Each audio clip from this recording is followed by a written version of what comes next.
नमस्कार, आप देख रहे हैं द न्यूज और मैं रानी गुप्ता आपके साथ। बड़ी खबर सामने आ रही है। आपको बता दें कि पूर्वोत्तर के तीनों ही राज्यों में बीजेपी ने प्रचंड जीत हासिल की है, लेकिन इन सब के बीच में अगर बात हम त्रिपुरा की करें तो त्रिपुरा में बीजेपी ने किसी भी पार्टी के साथ गठबंधन नहीं किया था और बीजेपी ने यहां पर अपने अकेले दम पर बहुमत का आंकड़ा पार किया है। बता दें कि त्रिपुरा में 60 सीटों पर बीजेपी ने अपने उम्मीदवार उतारे थे और ऐसे में देखने को मिला कि ये जो लड़ाई है काफी ज्यादा दिलचस्प रही। हालांकि एग्जिट पोल में ये पहले ही दावा किया जा चुका था कि जो सरकार है त्रिपुरा में बीजेपी की बनेगी, तो वहीं जब रुझान सुबह से आने शुरू हुए तो इसमें भी लगातार देखने को मिल रहा था कि जो रुझान और आंकड़े सामने आ रहे थे उससे बीजेपी जो है शानदार बहुमत की ओर आगे बढ़ती हुई नजर आ रही थी। ऐसे में अगर हम वर्तमान स्थिति की बात करें तो त्रिपुरा में बीजेपी को टोटल 32 सीटों में जीत हासिल हुई है। वहीं आपको बता दें कि त्रिपुरा के सीएम माणिक शाह के चेहरे पर ही बीजेपी ने यह भी चुनाव लड़ा है और ऐसे में अगर हम बात माणिक शाह के सीट की करें तो वहां से भी उन्होंने बहुमत हासिल किया है, यानी कि अपनी विधानसभा सीट से भी उन्होंने शानदार जीत हासिल की है। बीजेपी के लिए ये कहीं ना कहीं एक तरीके से जो साख की लड़ाई थी और इसमें बीजेपी ने जीत हासिल की है। त्रिपुरा में कमल खिल चुका है, तो वहीं देखने को मिल रहा है कि बीजेपी में पूरी तरीके से जश्न का माहौल है। बता दें कि त्रिपुरा के बीजेपी दफ्तर में बीजेपी कार्यकर्ता लगातार जश्न मनाते हुए नजर आ रहे हैं। इसी के साथ ही माणिक शाह जो कि वहां के सीएम हैं, उन्होंने भी तमाम कार्यकर्ताओं को शुभकामनाएं दी हैं और जनता का आभार भी व्यक्त किया है। इसी के साथ ही उन्होंने प्रधानमंत्री और राष्ट्रीय अध्यक्ष और गृह मंत्री अमित शाह का भी धन्यवाद किया है। बहुत अच्छा लग रहा है और ये तो जीतने के बाद ये सर्टिफिकेट मिल रहा है, इससे अच्छा ये खुशी की बात और क्या हो सकता है। और मैं माननीय प्रधानमंत्री नरेंद्र मोदी जी को मैं धन्यवाद देना चाहता हूँ और सभी को धन्यवाद देना चाहता हूँ, खास करके हमारा जो कार्यकर्ता है सबको और हमारा national president JP Nadda ji को और अमित भाई जी को और राजनाथ जी को और सभी जो मुख्यमंत्री हमारा ये असम के मुख्यमंत्री, मणिपुर के मुख्यमंत्री, सबको धन्यवाद देना चाहता हूँ। और जो हमारा लीडर यहाँ पर आके हम लोग को सहायता के सबको मैं ये जीत जो हासिल हुई है ये all credit goes to our कार्यकर्ता। वहीं बीजेपी के वोटिंग शेयर की बात करें तो त्रिपुरा में इस बार बीजेपी का वोटिंग शेयर बढ़ा है और ये करीब 39% तक पहुंच चुका है। ये अपने आप में बड़ा आंकड़ा है क्योंकि कोई भी पार्टी इस आंकड़े को छूती हुई नजर नहीं आ रही है। तो वहीं अगर हम टीएमसी यानी कि ममता बनर्जी की पार्टी की बात करें तो ममता बनर्जी को बहुत बड़ा झटका लगा है। दरअसल त्रिपुरा जो है वो कहीं ना कहीं कोलकाता से सटा हुआ स्टेट है, ऐसे में वहां पर बांग्ला जो बोली है वो काफी ज्यादा प्रचलित है और वहां पर आधे से ज्यादा लोग जो हैं वो कोलकाता से भी बिलोंग करते हैं। ऐसे में कहीं ना कहीं ममता बनर्जी ने इस भाषा का फायदा उठाने की कोशिश की थी। काफी ज्यादा उन्होंने मेघालय, त्रिपुरा में प्रचार किया था और कहीं ना कहीं विधानसभा चुनाव के जरिए वो 2024 लोकसभा चुनाव का फाइनल जो है वो साधने की कोशिश में लगी थी, लेकिन यहां पर उनको 2024 के जो मंसूबे हैं पीएम पद के उम्मीदवार को लेकर उसमें पानी फिरता हुआ नजर आ गया है।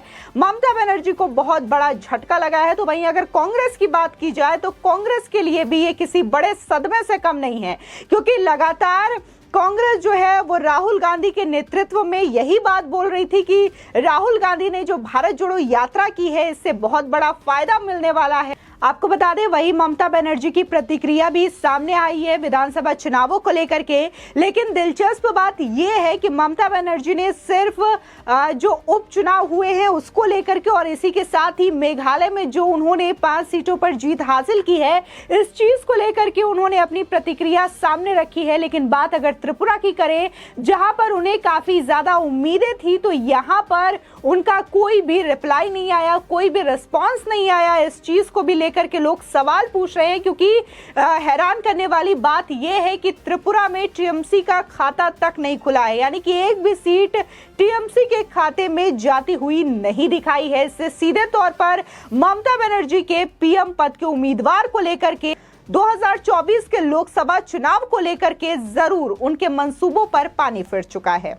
आपको बता दें, भारत के 3 उत्तर पूर्वी राज्य यानी कि त्रिपुरा, नागालैंड और मेघालय में विधानसभा चुनाव परिणामों की स्थिति बिल्कुल साफ हो चुकी है और त्रिपुरा में बीजेपी जो है पूरी तरीके से प्रचंड जीत हासिल कर चुकी है। बता दें कि निर्वाचन आयोग के ताजा रुझानों और इसी के साथ ही जो रिजल्ट सामने आए हैं उसमें बीजेपी को शानदार जीत हासिल होती हुई नजर आई है और टोटल 32 सीटों पर बीजेपी जो है वो ऐतिहासिक जीत हासिल की है। और ऐसा इसलिए खास है क्योंकि बीजेपी ने यहां पर अकेले अपने दम पर 32 सीटों पर जीत हासिल की है। यहां पर बीजेपी जो है किसी से भी गठबंधन उन्होंने नहीं किया है।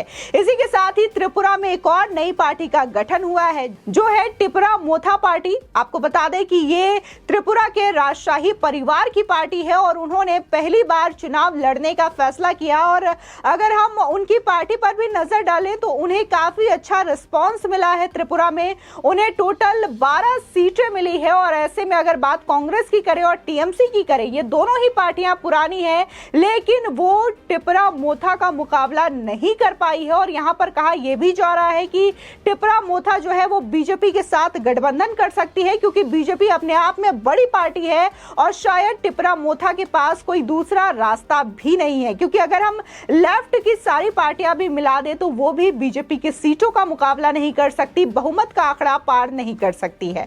बता दें कि त्रिपुरा में 60 सीटें हैं और 60 में टोटल 32 सीटों पर बीजेपी ने जीत का आंकड़ा पार किया है। बता दें कि पहली बार जिस तरीके से टिपरा मोथा मैदान में उतरी है और ट्राइबल इलाकों में कहीं ना कहीं बीजेपी को नुकसान पहुंचाया गया है टिपरा मोथा की पार्टी के जरिए क्योंकि उनका जो एक मुख्य उद्देश्य था वो कहीं ना कहीं आदिवासियों को लेकर के था और उन राज्यों में उन्हें काफी ज्यादा बढ़त मिलती हुई दिखाई दी है।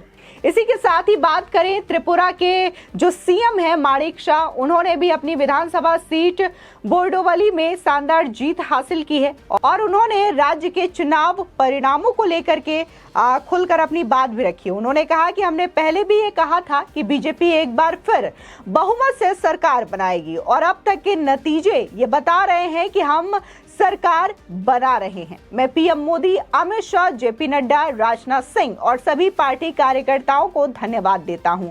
साथ ही उन्होंने आगे ये भी कहा कि हम अधिक सीटों की उम्मीद कर रहे थे और चुनाव के बाद विश्लेषण करेंगे कि ऐसा क्यों नहीं हुआ। मैं विजयी प्रमाण पत्र लेने जा रहा हूं। केंद्रीय नेतृत्व से विचार विमर्श के बाद शपथ ग्रहण समारोह की तारीख भी तय की जाएगी।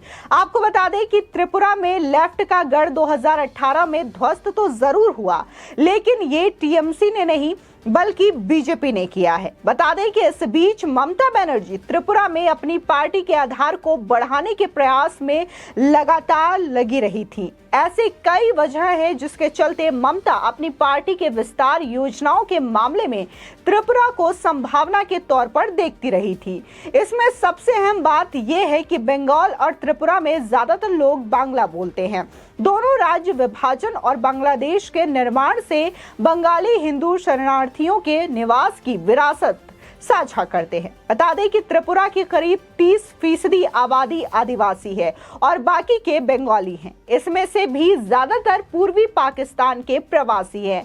ऐसे में कहीं ना कहीं ममता बनर्जी की कोशिश थी कि वो बंगाली जो वहां के लोग हैं उनको निशाना साध सके और उनका विश्वास हासिल करे ताकि उनका वोट पा सके, लेकिन ये पूरी तरीके से जो उनका मिशन था वो विफल नजर आया और यहाँ पर बीजेपी ने तो अपना परचम लहराया ही है, उनका कमल खिला है, लेकिन यहाँ पर टीएमसी और इसी के साथ ही कांग्रेस पार्टी को भारी नुकसान उठाना पड़ा है। फिलहाल इस खबर को लेकर के आपकी क्या राय है हमारे कमेंट सेक्शन में जरूर बताएं। आगे की और भी अपडेट के लिए चैनल को सब्सक्राइब करना ना भूलें।